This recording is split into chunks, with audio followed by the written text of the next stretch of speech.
할렐루야! 오늘은 세종을, 내일은 대한민국과 온 땅에 전도와 선교의 사명을 감당하는 세종순복음 드림교회입니다. 하나님의 사랑과 은혜가 치유와 응답이 있는 성령 충만한 교회입니다. 구독과 중보기도로 드림가족이 되어보세요. 오늘도 주 안에서 참 좋은 날입니다. 오늘 저는 여러분과 함께 드리고 받는 법칙이라는 제목으로 말씀을 나누겠습니다. 주님께서 말씀하시기를 남에게 대접을 받고자 하는 대로 남을 먼저 대접하라. 이것이 곧 율법이요 선지자니라. 그렇게 말씀을 하셨습니다. 율법이란 우리가 살아가는데 꼭 지켜야만 하는 하나님의 계명이고, 선지자는 앞날을 예언해 주는 직분인 것입니다. 오늘 읽은 주님의 말씀이 우리가 인생을 성공적으로 살아가는 데 있어서 꼭 지켜야만 하는 계명이고, 내일의 성공적인 삶을 밝혀주는 예언적인 말씀이라고 주님께서 하셨습니다. 그렇다면 이 말씀을 바른 우리는 참으로 성공적인 삶을 살아갈 수 있는 부활을 얻은 것입니다. 먼저 주님께서 말씀하신 것은 남에게 대접을 받고 난 죄로 먼저 대접하라 하셨으니, 첫째로 우리가 하나님을 먼저 대접하는 삶을 금년도에 살아야 되는 것입니다. 우리 인생에서 가장 중대한 것이 우리를 지으신 하나님을 경외하고 공경하는 것입니다. 하나님 없이 인생을 산다는 것은 모든 삶에 의미가 없고 방향이 없고 가치도 없고 존재적인 목적도 없는 삶인 것입니다. 그러므로 우리의 삶을 만들어주시고 우리를 구속해 주신 하나님을 먼저 대접하고 하나님의 은혜 속에 우리가 살아가야 참된 삶을 살아갈 수 있는 것입니다. 하나님은 우리를 지으신 자시요 우리의 죄와 사망에서 구원해 주신 이심으로 우리는 모두 마음을 다하고 뜻을 다하고 정성을 다하고 목숨을 다하여 모시며 섬겨야 하는 것이 마땅한 것입니다. 하나님을 어떻게 섬겨야 하나님을 먼저 대접하는 것이 될까요? 그것은 하나님의 마음을 기쁘게 하는 것이 가장 귀한 대접인 것입니다. 여러분, 우리가 부모에게 효도하라 하지만은 가장 큰 효도가 부모에게 근심을 끼치지 않은 것이 가장 큰 효도입니다. 여러분, 자녀를 데리고 있는 여러분께서 자녀들에게 특별한 물질적인 대우를 받는 것보다는 부모에게 근심을 끼치지 않는 자녀가 되어주기를 여러분 바랄 것입니다. 그것이 효도의 가장 근원이 아니겠습니까? 하나님을 먼저 대접한다는 것은 하나님의 마음에 근심을 끼치지 않게 해드리는, 이것이 가장 큰 효도입니다. 그런데 우리가 이 세상에 살면서 하나님의 근심을 끼치지 않은 것은 죄를 짓지 않고 사는 것이 하나님께 근심을 끼치지 않은 길인 것입니다. 하나님의 계명을 지키는 자가 하나님을 가장 대접을 잘하는 것입니다. 그러므로 금년도에는 우리가 하나님의 계명을 마음속에 언제나 기억하고 이 계명을 지킴으로 하나님을 즐겁고 기쁘게 해야 되는 것입니다. 계명을 지킨다는 것이 구원의 조건은 아닙니다. 구원은 예수 그리스도를 믿음으로 말미암아 그 보혈의 능력으로 구원을 받지만은 계명을 지킴으로 하나님을 기쁘시게 하고 하나님을 즐겁게 하는 것입니다.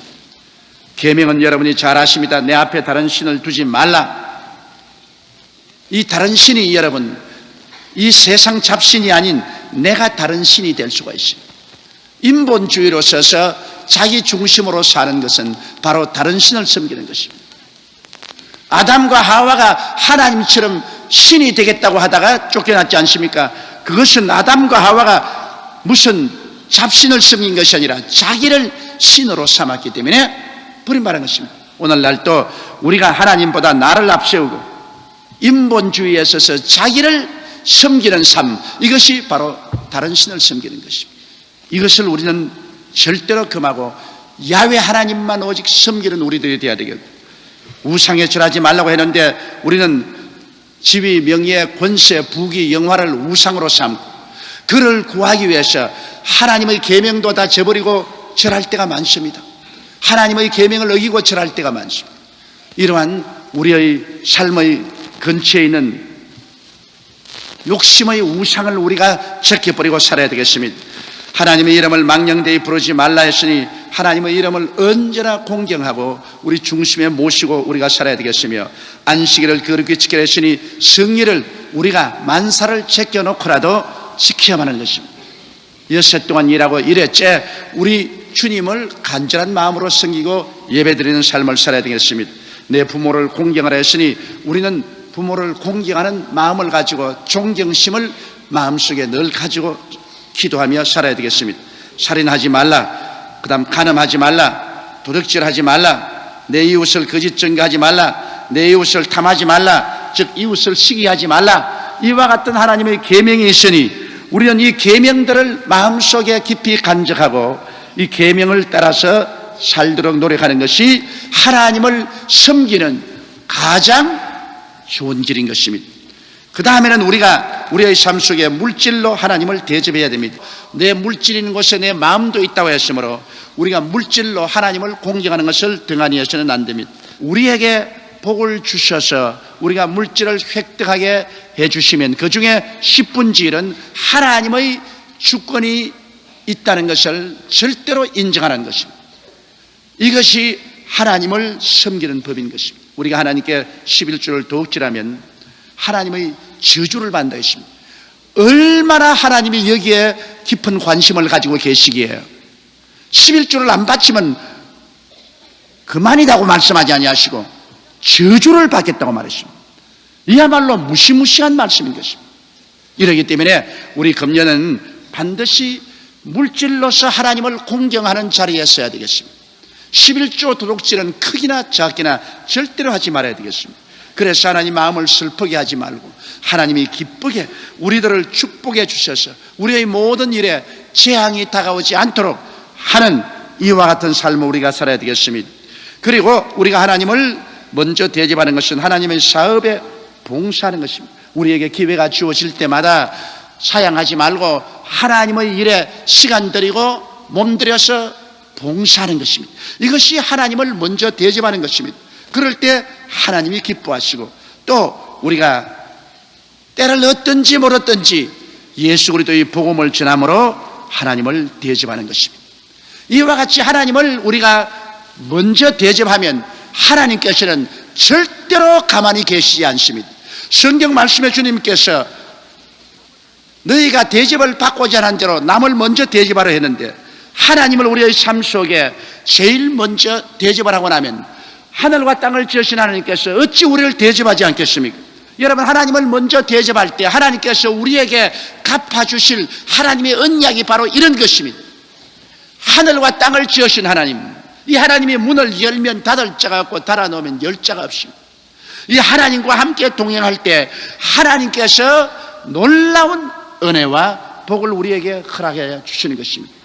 그러나 항상 우리가 일방적으로 욕심에 서서 주시옵소서 주시옵소서 부르실 것이 아니라 하나님을 먼저 우리의 삶 속에 공경을 하면은, 하나님을 먼저 대접하면은 하나님은 기꺼이 우리의 기도에 응답하시고 우리에게 넘치는 은혜로 대접을 해주시고 갚아주실 것을 약속해 주신 것입니다. 둘째로 우리가 세례를 살 때는 내 이웃을 먼저 대접하라는 말씀대로 우리는 이웃을 먼저 대접하고 살아야 되겠습니다. 우리는 모두 다 남으로부터 인정받고 존경받으며 대접받기를 원합니다만, 그러나 내가 먼저 남을 인정하고 존경하며 대접하는 데는 너무나 인색합니다.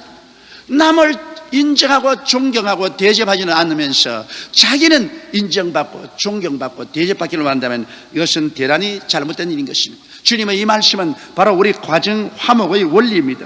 여러분, 가정에서 부부간에 불화가 있는 이유가 어디 있습니까? 남편은 아내를 인정도 아니하고 존경도 아니하고 대접도 아니하면서 일방적으로 부인에게 나를 인정하고 나를 섬기고 나를 존경하고 대접하라고 말한다면 그것이 이루어질 수 있겠습니까? 폭력에 의해서 될지는 몰라도 자연적으로는 되지 않은 것입니다. 먼저 남편이 아내를 인정하고 사랑하고 대접하고 존경해주면 자연적으로 아내가 그 큰 사랑과 은혜의 보답에서 또 갚아주게 되는 것입니다. 그러므로 부부 사이에도 일방 통로만 있었으면 안 되는 것입니다. 남편이 먼저 사랑으로 아내를 인정하고 대접해주면 아내가 존경을 해주고 또 복종을 하는 것으로 대접을 해주는 것입니다. 대접은 주고받는 것이지 일방적인 것은 아닙니다. 여러분, 요 사이는 시부모와 며느리 사이에 상당히 많은 긴장과 갈등이 있습니다. 옛날과 달라서 오늘날에는 시부모가 일방적으로 며느리를 다스릴 수도 없고, 또 며느리가 시부모를 지배하려고 해도 안 되는 것입니다. 며느리가 시어머니를 극진히 대접하면 또 시어머니도 며느리를 대접하게 되는 것입니다. 또 시어머니가 며느리를 잘 돌봐주면 며느리도 시어머니를 잘 돌봐주게 되는 것입니다. 서로 시기하고 질투하고 지배하려고 하기 때문에 그곳에 알력과 고통이 다가오는 것입니다. 여러분, 이웃과의 관계도 마찬가지인 것입니다. 우리는 너무나 오늘날 이기주의적인 삶을 살고 있는 것입니다. 남의 약점과 허물을 찾아 핥히는 일은 쉽게 하지만은 남을 존경하고 대접하는 것은 너무나 소원하게 하는 것입니다. 우리가 남을 핥히고 약점을 잡고 고통을 주는 대신에 그만한 힘으로 존경하고 남을 인정하고 대접을 한다면 얼마나 사이가 윤활하고 좋아지겠습니까? 이러므로 이웃과 사이가 나쁘다는 것은 서로 이기주의에 있어서 서로 대접받기를 원하고 서로 인정받기를 원하고 서로 자기 권리만 주장하기 때문에 그러한 문제가 생겨난 것입니다. 오늘날 노사관계도 그렇습니다. 1995년에는 노사관계가 격심해질 것이라는 그런 예언적인 신문의 기사를 많이 적고 있는데, 노사관계가 순조롭고 잘 되어갈 수가 있습니다. 왜냐하면 착취하고 빼앗으려고 할 때 파탄이 다가오는 것입니다.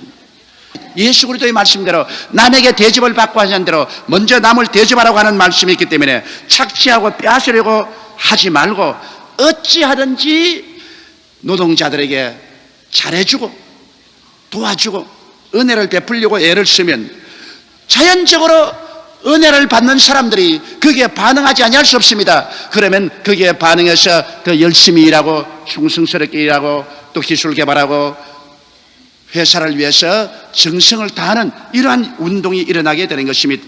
이것을 법으로 다스릴 수 없습니다. 법으로 다스리면 힘은 언제나 반작용을 가져오는 것입니다. 뉴턴의 원칙에 의해서 힘은 언제나 그에 대한 반작용을 가져오는 것입니다. 그렇기 때문에 사랑으로서 내가 남에게 대접을 받고 하자는 대로 먼저 남을 대접하면 이것이 바로 율법이요, 이것이 바로 선지자가 되는 것입니다. 셋째로, 오늘 우리 현실 사회를 한번 바라보십시다. 지금 WTO의 무한 경쟁 시대에 우리 현실 사회는 돌입하고 말았습니다. 이제 경제에 관한 한 국경이 없어지고 말았습니다.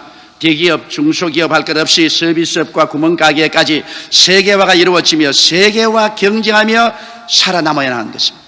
그러므로 온 세계와 경쟁을 하자니까 우리가 그 경쟁에 낙오되면 경제적인 속국이 되어버리고 완전히 파탄이 이르고 마는 것입니다. 그러므로 성공하고 싶으면 이제는 남을 성공시켜야 성공할 수가 있는 것입니다. 품질이 열악한 부실 제품을 만들어 남을 실망시키면 자기도 망합니다. 적당하게 해서 그저 남을 탈취하려고 하는 이런 생각을 했다가는 이 지상에 존재하지 못합니다. 최고의 품질로 최저의 가격으로 이웃과 세계를 대접하면, 그러면 그들도 여러분의 제품을 사주고 기쁘게 여러분을 대접해 줄 것입니다. 그러므로 진정한 친절과 봉사가 오늘날 우리 마음을 끕니다. 제가 일본에 가서 한번 대단히 감동한 적이 있습니다. 어느 백화점에 제가 가방을 사러 갔는데 그 백화점에 가방 전에 제가 원하는 가방이 없어요. 그래서 돌아서려고 하니까 자기 하는 말이, 저 이웃 백화점에 이 가방을 파는 데를 안다 그래요. 그래서 내가 그 주소를 좀 적어달라고 하니까 주소 적을 것 없다고 자기 따라오라 그래요. 자기 점포를 비워놓고 나를 데리고 길을 건너서 지하도를 또 건너가 가지고서 이웃 백화점에 가서 그 가방점까지 내게 끌고 가면서 연방하는 말이면 미안합니다. 길이 멀어서 미안합니다. 미안하기는 내가 미안하지 왜 자기가 미안하노? 돈도 한 푼도 안 받고 남의 가방점까지 나를 이끌어가 주면서 영상 미안하다 그럽니다. 그래서 나를 데리다가 그 백화점 그 가방점에 가서 이분이 우리 손님으로 왔는데 이런 사이즈의 가방을 원하는데 우리 점포가 없어서 데리고 왔으니 여기에서 잘 돌봐주라고. 그러면서 또 가면서 너무 먼 길까지 데리고 와서 미안하다 하면서 갑니다. 내가 너무너무 미안해서 나중에 그 점포를 찾아가서 필요도 없는 가방을 하나 샀다고요. 그 친절이 너무 감동이 돼가지고서 그냥 도저히 돌아설 수가 없습니다.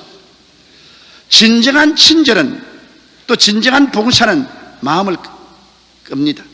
웃는 낯에 침 못 뺀다는 말이 있고 부드러운 대답이 노를 가라앉힌다는 대답이 있는데요, 오늘날 일본이 경제 대국이 된 이유가 있습니다. 서양 사람들이 일본에 와서 그냥 마음이 완전히 녹아지 않은 사람이 없습니다. 그 친절에 그만 두 손을 들어버립니다.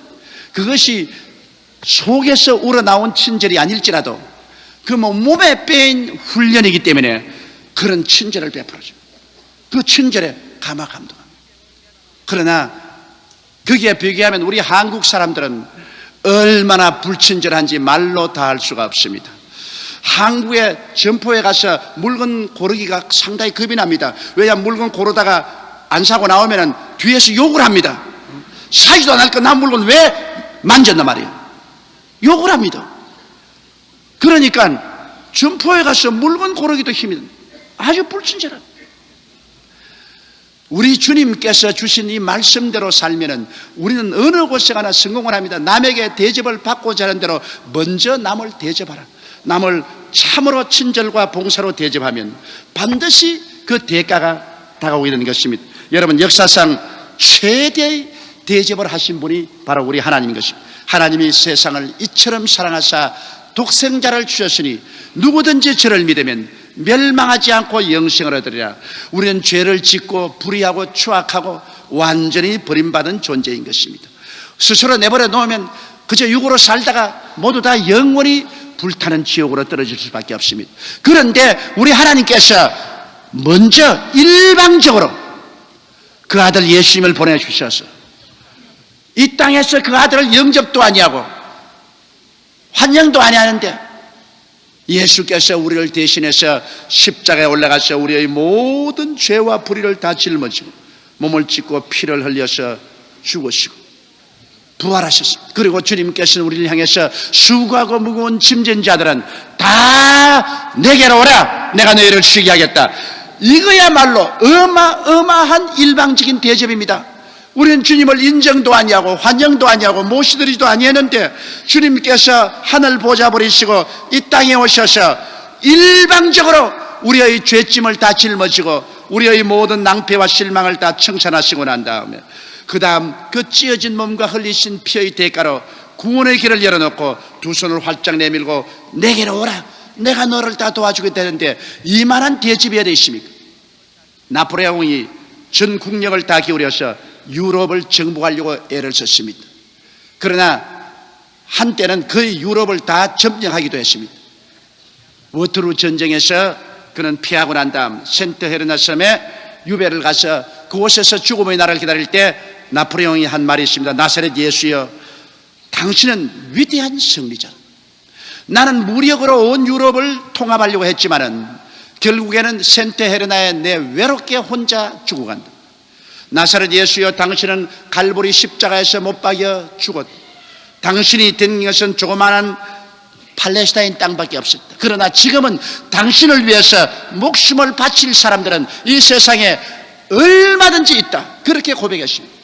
왜 예수 그리스도를 위해서 목숨을 바칠 사람들이 얼마나 있습니까? 그것은 예수님은 당신의 보좌를 버리시고 당신의 육과 피를 다 찢고 흘리셔서 우리를 섬겨주셨기 때문에 그 대접을 받은 우리들이 너무 감동하여 그리스도에게 목숨까지 다 내어 놓으려고 하는 것입니다. 그러나 나폴레옹은 무력으로 자기의 권력을 취하기 위해서, 지배하기 위해서 온 유럽을 초토화하고 수많은 생명을 빼앗고 정복했기 때문에 나폴레옹에 대해서는 저항할 사람만 있지 그를 위해서 목숨을 바칠 사람은 없지 않습니까? 오늘 십자가에 못 박여 힘없이 매달려 있는 예수 그리스도를 바라보고 자기의 목숨을 바칠 사람은 얼마든지 있습니다. 왜냐? 하나님이 우리를 이처럼 사랑하사 우리 주 예수 그리스도를 통해서 우리를 섬겨주시기 때문인 것입니다. 예수님께서 그 몸을 찢고 피를 흘려셔서 지옥 가는 우리들을 값없이 구원하기 위하여 그 길을 열어주시기 때문인 것입니다. 우리를 대접해 주었기 때문인 것입니다. 그러므로 우리가 주님을 대접하고 주님을 섬기고 예배하고 찬송하는 것은 마땅한 일인 것입니다. 남에게 대접을 받고자 하는 대로 먼저 남을 대접하라. 이 말씀은 가장 평범한 교훈 같으나 인간이 이 세상에 살아가면서 성공적인 인간관계를 갖게 되는 가장 근본적인 지혜임을 우리는 명심해야 될 것입니다. 주님이 말씀하기에 이게 율법이요, 이게 바로 선지자다, 이게 인간을 행복하게 살아갈 수 있는 하나님의 계명이요, 내일을 확실하게 보장하는 성공적인 예언이라고 말씀하신 것입니다. 이것을 우리 마음속에 깊이 간직하고 한 해를 이 교훈을 가지고 우리 개인적으로 가정에서, 직장에서, 사업장에서, 이웃과의 관계에서 살아가기를 주의 이름으로 축원합니다.